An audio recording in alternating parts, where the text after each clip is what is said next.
Olá pessoal, nós vamos falar sobre terapia renal substitutiva. Nós falamos já bastante sobre doença renal crônica e os cuidados com a doença renal crônica, mas chega um momento em alguns pacientes que os rins param de funcionar, né, não funcionam mais. Antigamente as pessoas morriam disso. Hoje em dia então temos as alternativas da terapia renal substitutiva, né, que são a diálise e o transplante. Essa primeira parte da aula eu vou falar sobre introdução geral, falar um pouco sobre diálise e depois, numa continuação, vamos falar sobre transplante. O que é terapia renal substitutiva, né? Então, como o nome diz, ela é uma substituição de função renal, ou seja, ela não cura o rim, ela não é um tratamento para os rins. Quem necessita de substituição de função não está sendo tratado para melhorar os rins. Né? É um suporte de função que os rins vão se recuperar ou não a partir de outros tratamentos, outras intervenções. Né? Basicamente, então, a substituição de função renal tem três modalidades. A diálise peritoneal, as terapias de hemodiálise e hemofiltração, que são terapias de limpeza do sangue diretamente, e o transplante renal. A necessidade de terapia renal substitutiva pode ser urgente ou eletiva. Vamos ver essas modalidades aí. Um pouquinho mais para cá, um pouquinho mais para cá.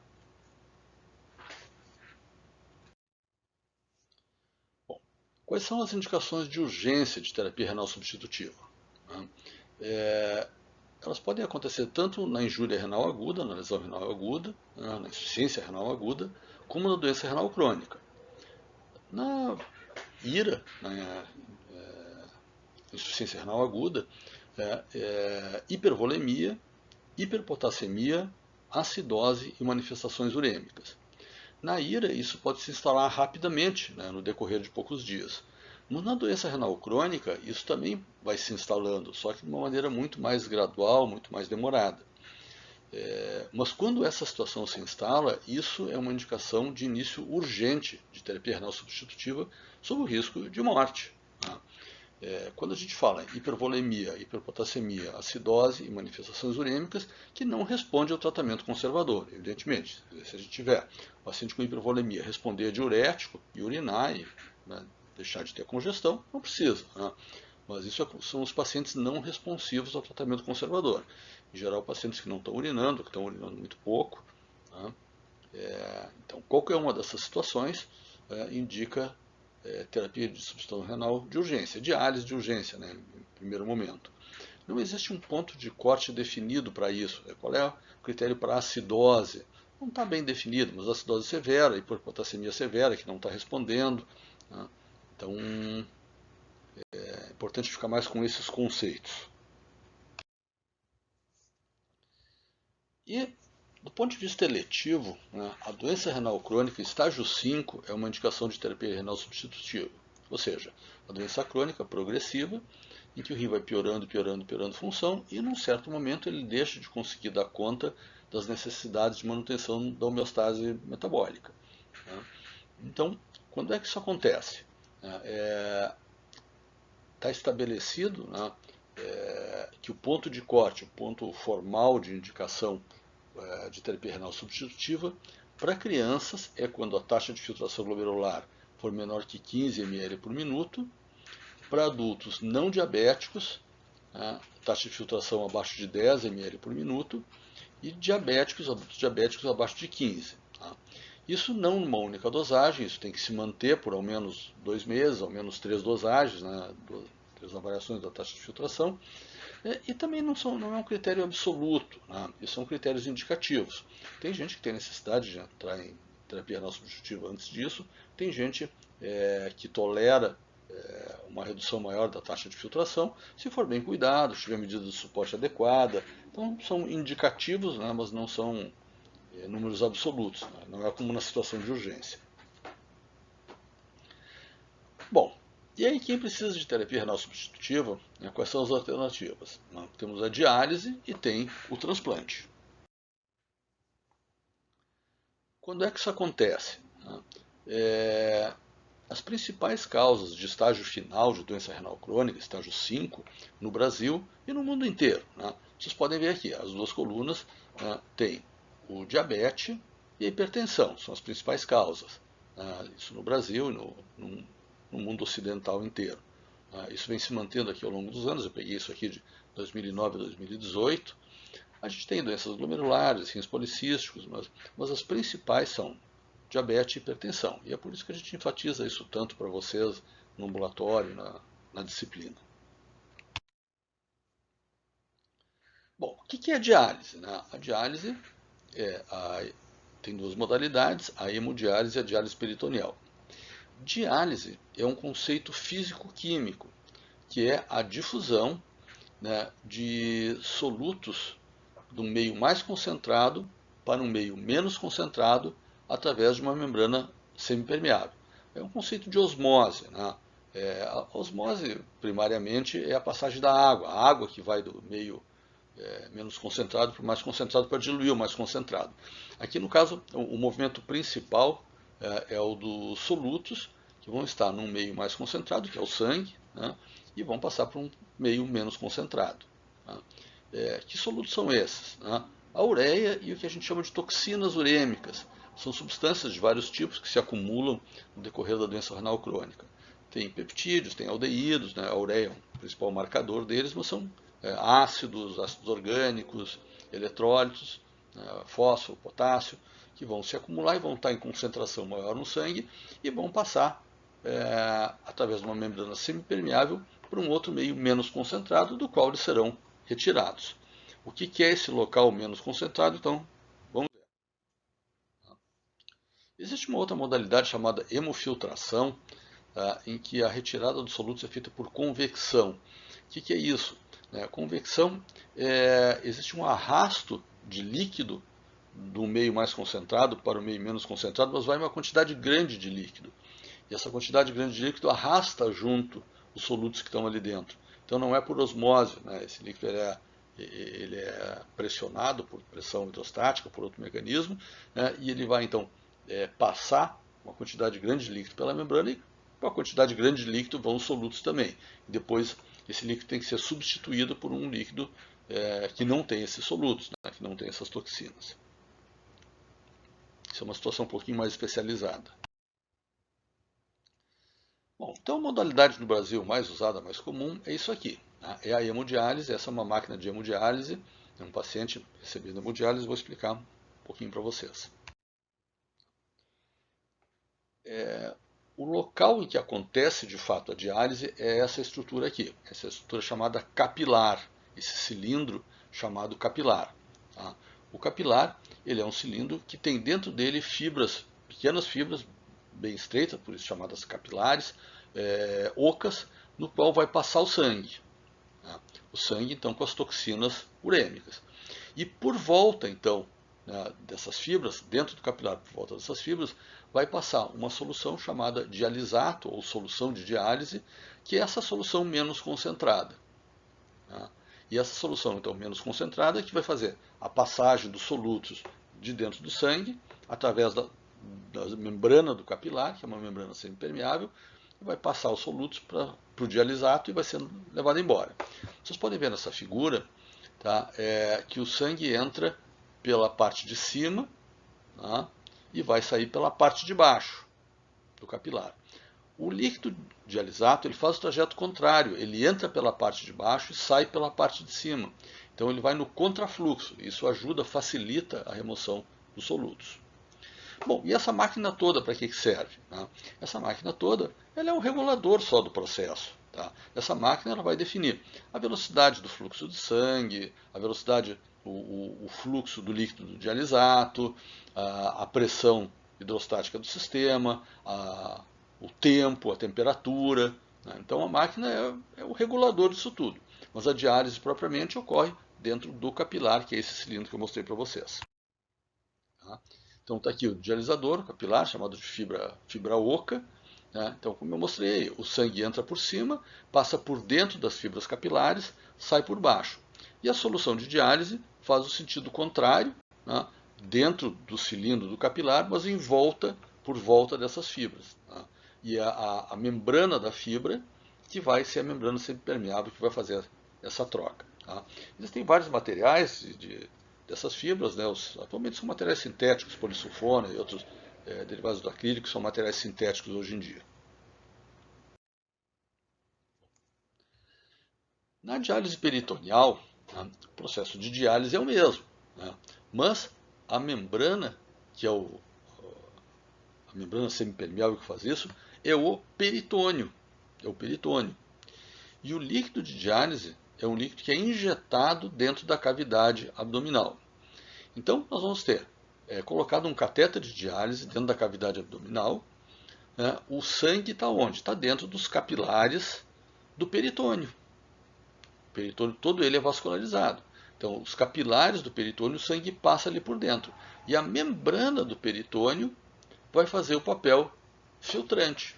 Vai permitir que parte das moléculas passem de onde? Né? De onde elas estão mais concentradas, que é no sangue, para o líquido peritoneal, para o líquido de diálise peritoneal que está dentro da cavidade, que vai ser infundido e depois removido. Eu vou mostrar um pouquinho mais adiante como é que é essa dinâmica. Ambos têm vantagens e ambos têm vantagens, como desvantagens, como tudo na vida. Né? A hemodiálise ela é realizada numa clínica, embora exista diálise domiciliar, principalmente nos Estados Unidos, aqui no Brasil não tem muito. Tá? Mas, do modo geral, ele é realizado numa clínica de diálise, o paciente vai até lá, a responsabilidade é da equipe da clínica, então o paciente chega lá, senta, ele é ligado, tudo é feito pela equipe da clínica, é feito através de um acesso vascular, que eu vou falar um pouquinho mais para vocês daqui a pouco, né? E a gente fala em dose de diálise, né, que tem a ver com o quanto de solutos, quanto de resíduos metabólicos que é removido em cada sessão de diálise. E tem algumas contraindicações também, né? Especialmente pacientes muito graves, né? Pacientes que não têm acesso vascular, pacientes com instabilidade hemodinâmica, né? Tem algumas pequenas contraindicações. A diálise peritoneal ela é realizada na casa do paciente. O paciente recebe em casa o equipamento, ele é dado em comodato, ele é para o paciente, ele não paga por isso, é feito pelo SUS, e o paciente recebe as bolsas de troca de diálise em casa, né? Então ele não precisa sair de casa, o que é uma coisa muito boa. Por outro lado, a responsabilidade do tratamento é do paciente e da família. É claro que a equipe médica acompanha, mas a equipe médica não está lá todos os dias. Quem vai fazer o tratamento a cada dia é o próprio paciente ou a sua família. Para isso precisa ter algumas condições psicossociais, né? Tem que ter condições de higiene, tem que ter uma casa que não falte luz, que tenha água, que tenha higiene, enfim, né? Tem algumas condições psicossociais. Demanda uma maior autonomia do paciente, né? Uma logística para isso, o paciente tem de guardar as coisas no lugar adequado. Né? E tem várias modalidades de diálise, que também vou falar para vocês logo em seguida. E também tem as suas contraindicações. Né? As principais contraindicações é o paciente que tem problemas no peritônio, que já fez várias cirurgias peritoneais, que o peritônio tem cicatrizes, tem aderências, mas também pacientes muito obesos, né, de volume corporal muito grande, também não vão bem na diálise peritoneal. Então, voltando à hemodiálise, né? Temos aí a máquina de diálise, uma clínica. A máquina, vocês veem que tem 2 galões embaixo, isso são as soluções que vão... o líquido de diálise, o dialisato é uma solução eletrolítica, então nesse tipo de equipamento ela é feita na hora, tem uma água purificada que entra por trás da máquina, uma água altamente purificada, né? E essas máquinas são chamadas proporcionadoras, elas vão retirando um pouco de solução, uma solução é básica, mais alcalina e outra é mais ácida, né? A máquina vai misturando isso com a água e então a solução de diálise pronta vai sendo feito na máquina, né, na proporção à medida que a diálise vai progredindo. Um dos pontos cruciais para a hemodiálise é o acesso vascular. Né? Para o sangue passar pela máquina, então ele tem que sair da veia, passa na máquina, no cilindro, no capilar e volta para a veia. E esse fluxo é um fluxo grande, é um fluxo 300, 350 ml por minuto, é um fluxo grande. Então, uma veia comum não dá conta disso, tá? Não vai aguentar. E, por outro lado, funcionar a artéria não é uma coisa que possa funcionar a todo momento. A solução atual, que se faz atualmente, né, são as chamadas fístulas arteriovenosas, que são um acesso chamado permanente ou definitivo. Ou né, catéteres venosos temporários ou catéteres de longa permanência. Né, o temporário de Schilly e o de longa permanência é o chamado Permicate. Então, o que é uma fístula arteriovenosa? A fístula arteriovenosa é uma anastomose ou lateral, como nessa figura da esquerda, ou término lateral, como no desenho aí da direita, em que é unido, se junta uma artéria com uma veia. Então, o que vai acontecer? O sangue da artéria, com uma pressão mais elevada, vai passar para a veia. E a veia vai sofrer transformações que a gente chama de arterialização da veia. Ou seja, a veia vai dilatar e vai engrossar, espessar suas paredes. Então, a veia transformada dessa forma, a veia arterializada, ela vai permitir uma passagem de um sangue num fluxo bem maior. E, além disso, vai permitir que seja puncionada com as agulhas com uma frequência maior, né, em média 3 vezes por semana. Tá? Então, a fístula arteriovenosa é isso, é uma junção cirúrgica, com cirurgia com anestesia local na maior parte das vezes, né, ou lateral, como no desenho da esquerda, ou término lateral, como no desenho da direita, né, de união de uma artéria com uma veia. A veia então vai arterializar, dilatar, engrossar, espessar as paredes para permitir a punção e um fluxo maior. Isso, evidentemente, claro, fica embaixo da pele, né? Então aqui não se enxerga a fístula propriamente dita, está se vendo a punção só, né? Mas se vê que isso dilata, né? Essa veia vai dilatar. Então, essa paciente tem o que parece ser um nódulo na mão dela, na realidade é uma dilatação da veia, né? Uma porção de veia que dilatou. Aí. Então, isso, às vezes aparece essas dilatações das veias. Bom, para que uma fístula seja usada, ela é um pequeno processo cirúrgico, né, e a veia tem que arterializar, tem que amadurecer a fístula, que a gente chama. Isso demora um tempo para acontecer esse processo da veia dilatar, espessar a parede e tal. Isso demora 30, 40, 60 dias. Né. Então, quando se precisa iniciar uma diálise de urgência, não dá tempo de fazer uma fístula e esperar que ela amadureça. Né. Então, quando tem que se fazer uma diálise de urgência, ou na ausência de uma fístula funcionante, se usam os catéteres. Né? Catéteres são soluções temporárias. Tem o catéter de Schilly, que é um catéter de curta permanência, e um catéter implantável de longa permanência. Tá? Esses catéteres são venovenosos, eles ficam numa veia central. Tá? Eles vão ficar ou na veia jugular interna e vão até a cava, ou na femoral, né? Na veia femoral, ou na subclávia, na femoral vai até a ilíaca. Qual é a diferença? Não dá para ver na imagem, porque é muito pequenininha, mas o catéter de longa permanência ele tem uma coisa, um cufizinho, se vocês conseguem ver, aqui tem uma coisinha, não é algodão, mas parece um algodão, é um algodão sintético, material sintético, né, que ele fica, parte dele embaixo da pele, ele forma um ninho aí, ele fica mais aderido, e isso também reduz o risco de infecção. Tá? Então, os catéteres de curta permanência são para ficar alguns dias, eventualmente algumas poucas semanas. E um catéter de longa permanência implantável pode ficar alguns meses. Tá? É uma solução temporária, uma solução, né, de longa duração. Tá? Isso é usado, então, em situações de urgência, quando não dá tempo de fazer a fístula, ou alguns pacientes que têm dificuldade de rede venosa, não se consegue fazer uma fístula adequada. Então, os catéteres são catéteres de duplo lumen. Tá? Aqui ele está entrando pela jugular, né? Ele entra pela via jugular interna direita, e a ponta dele fica ou na cava superior ou na entradinha do átrio direito. Tá?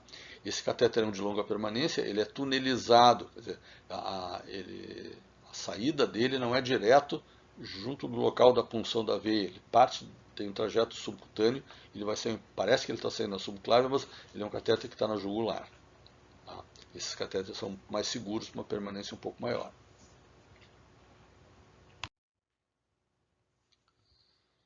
Bom, a diálise tem uma dose, ela é prescrita, né? Ela é prescrita, embora a diálise remova uma série de substâncias, de toxinas urêmicas, a que é habitualmente medida é a ureia, que é mais facilmente medida, então a dosagem da diálise, o quanto que tem que se fazer de diálise, é dosada a partir do que a gente chama de cinética da ureia, que é a quantidade de remoção da ureia, né?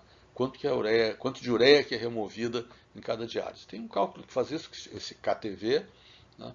E depende, obviamente, né, de quanto sangue está passando, né, do fluxo de sangue, do dialisato, do tipo de capilar que está sendo usado, do tamanho do capilar, da área da membrana, né, do material de que ele é feito e principalmente do tempo. Né? Quanto mais tempo, mais diálise, maior é a dose de diálise, né? Óbvio. Né?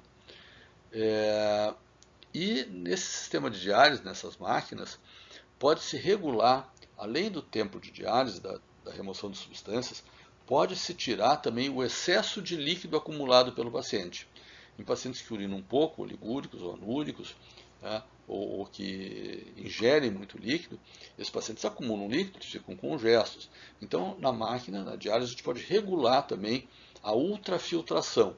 A ultrafiltração é a retirada de líquido, que é independente da retirada dos solutos. Né? A retirada dos solutos depende do KTV, do fluxo de sangue, do dialisato. A ultrafiltração depende basicamente da pressão hidrostática. Então, na máquina dá para regular isso mais ou menos independentemente uma coisa da outra. Quais são as complicações, né, e as causas de mortalidade? A principal complicação, evidente, é a mortalidade. Né? Tem uma mortalidade específica da diálise, mas assim, né, o que complica? Primeiro, a perda do acesso, né, a perda da fístula, por trombose, por infecção. Né? Infecções diversas, né, infecções relacionadas à fístula ou ao catéter. Né? Catéteres são corpos estranhos, podem ter infecção, uma coisa relativamente frequente. Né? E outras infecções, hepatite. Né? Hoje em dia, quase não se tem mais hepatite, né, nas unidades diárias, mas tem uma época que se tinha muito contágio de hepatite B, né, antes de ter vacina disponível. Hoje, com a vacina, a hepatite B está praticamente eliminada, mas era um risco. Tá? E a outra principal causa de mortalidade é a mortalidade cardiovascular, né, relacionada não à diálise propriamente dita, né, mas principalmente aos fatores tradicionais, né, de risco cardiovascular. Né? Esses pacientes são hipertensos, são diabéticos, têm cardiopatia isquêmica, alguns são tabagistas, enfim. E alguns fatores específicos da doença renal, especialmente relacionados com a hiperfosfatemia e o hiperparatiroidismo, que produz calcificação de artérias, de parede arterial. Tá? E tem, enfim, em alguma medida também, uma mortalidade cardiovascular pelo procedimento em si. Tá? Por exemplo, para fazer a diálise, para o sangue passar nesse circuito, ele tem que ser heparinizado para não coagular. Então, os pacientes são heparinizados durante a diálise. Então, se o paciente tem um AVC, por exemplo, durante a diálise, ou logo após estar heparinizado, esse AVC vai se converter em AVC hemorrágico, vai ser um risco muito maior. Tá? Pode acontecer arritmias na diálise, tem vários riscos cardiovasculares que são inerentes ao procedimento, né, além dos da própria doença renal crônica. Bom, a diálise peritoneal, então, como eu falei, é um processo mais suave do ponto de vista hemodinâmico. Né? Aqui é a tradicional, o paciente sentado tem uma bolsa, né, em que essa bolsa é do líquido de diálise que o paciente recebe em casa, né, e esse líquido é infundido dentro do peritônio do paciente, fica algum tempo lá e depois sai. Né? Vai ser eliminado, jogado fora e bota outro líquido novo. Tá? Hoje em dia, praticamente não se faz mais isso. Hoje em dia tem sistemas automatizados de diálise. Tem aqui uma sopa de letrinhas que não interessa muito para vocês. Né? CAPD é diálise peritoneal ambulatorial tradicional, DPA é automatizada, DPI é diálise peritoneal intermitente, DPN é noturna. Tá? Enfim, tem várias modalidades, né, de diálise peritoneal, e hoje em dia a maior parte delas automatizadas, né, se faz com máquinas, com cicladoras, que é isso aqui. Tá? O paciente recebe uma máquina dessas em casa, né, aqui é do tempo do disquete, acho que hoje em dia deve ser com pendrive, com USB provavelmente. Né, tem um cartucho que é o programa da diálise que vai ali, né, e essa máquina é programada, ali vai a bolsa com o líquido de diálise. Por que vai ali? Porque ela é pesada ali, ele tem uma balança que, através do peso, avalia o volume que está entrando ou que está saindo. Tá? E nessa máquina, então, tem o sistema de cânulas, de tubos, que é ligado no catéter da barriga do paciente, né? E isso vai funcionando. Por exemplo, durante a noite, o paciente vai deitar, liga a máquina, e no decorrer da noite, o paciente está dormindo, a máquina vai infundir líquido e tirar líquido. Infunde e tira. Vai infundindo e vai tirando. Né? e com isso vai fazendo a diálise. Tem vários sistemas, tem sistemas que faz de dia, tem sistemas que faz algumas trocas de noite e outras algumas de dia, tem umas que fica de dia com a cavidade peritoneal seca, outras de dia com a cavidade peritoneal com líquido. Enfim, tem várias modalidades, mas o processo é o mesmo, né? E é através disso que vai ser feita a retirada, né, das toxinas urêmicas, dos solutos que têm que ser retirados, que o rim não está conseguindo retirar. As principais complicações da diálise peritoneal: peritonite, né, também tem o catéter, que é um corpo estranho ali dentro, entra e sai uma substância que pode ser um pouco irritativa, né, a perda de dialisância, né, quer dizer, com o tempo esse peritônio pode fibrosar, esclerosar e perder a capacidade de troca e filtração, né, e também tem problemas do catéter, né, o catéter está dentro do peritônio, então ele pode mudar de posição, pode o aumento, o opíplon bloquear o catéter, enfim, tem várias coisas que podem acontecer, né, que também algumas delas têm manejo específico, outras às vezes tem que ser mudado de método. Né? Então, às vezes, quem está fazendo diálise peritoneal tem que passar para hemodiálise, o contrário também é verdadeiro, eventualmente alguém que está fazendo hemodiálise perde o acesso vascular e tem que passar para diálise peritoneal. Bom, e como é que é para os pacientes isso? Né? Aqui tem um gráfico, esse estudo de 2012, da sobrevida dos pacientes em diálise no Brasil. Né? Isso é em meses, 40 meses, são menos de 4 anos, são 3 anos e meio. A linha de cima mais escura são os pacientes em hemodiálise, né? Que 60% dos pacientes estão vivos em 4 anos. Na diálise peritoneal, é uma quantidade menor, assim, uma proporção menor, entre 40% e 50%. Por que essa diferença? Né? Porque a diálise peritoneal é ruim? Não. É porque, geralmente, aqui no Brasil, pelo menos na nossa situação, os pacientes melhores hemodinamicamente vão para a diálise peritoneal. E os pacientes piores hemodinamicamente, que têm mais complicações, que vão para a peritoneal. Desculpe, os melhores para a hemodiálise e os piores para a peritoneal. Então isso dá um viés de seleção. Né? Por que no Brasil se prefere hemodiálise e não diálise peritoneal? É uma questão logística, tem a ver com logística, com pagamentos, com sistema de remuneração, com coisas desse tipo. Mas tem países que fazem mais diálise peritoneal, outros que fazem mais hemodiálise, e, de um modo geral, se a população na qual se emprega for a mesma, a sobrevida tende a ser parecida. Tá? Aqui no Brasil tem essa diferença, como falei, por um viés de seleção do tipo de paciente que vai ser colocado no método. Tá? Bom, esta é a primeira parte, vamos interromper aqui. Tá? Depois, na segunda parte, vamos falar um pouquinho depois de transplante. Tá?